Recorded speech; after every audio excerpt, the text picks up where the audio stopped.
یکی از سوالاتون اینه وقتی که ما طرح رو روی بدنه شمعمون که با موم خیزران ساختیم میندازیم، حالت سفیدک طوری روی اون تکه های بریده شده میفته و نمیدونیم باید باهاش چه کار کنیم. شما بعد از اینکه طرحتون رو به صورت حکاکی در آوردین، اون موقع باید حتما از سشوار استفاده بکنین تا تمام اون ضایعات از بین بره. بعد از اینکه این کار رو کردین، تازه میتونین داخل شمعتون، داخل جاری که از موم خیزران هست، مایع دلخواهتون رو که میتونه موم نارگیل طبیعی باشه و یا موم خیزرانی باشه که با روغنهای کمکی گیاهی ترکیب شده بریزین و اون رو تبدیل به شمع بکنین.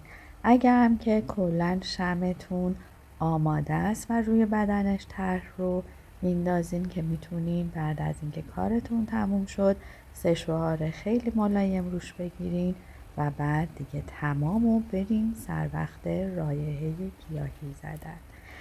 من اینجا وقتی که شمعم رو ترمیم میکنم و کاملش میکنم، البته بدنه شمعم رو که همون جار لیوانیم هست و سشوارش رو میکشم، بعد از اون شروع میکنم با موم نارگیل که خیلی سوخت خوبی برای شمع‌هایی که به صورت جار آماده میشن هستش پر میکنم.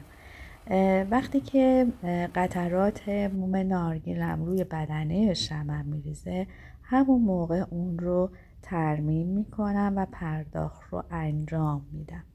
بعد از اینکه کارم تموم میشه، شمعم آماده میشه، شروع میکنم به صورت مالشی با قلمو اسانس و رایحه دلخواهم رو روی شمعم میزنم.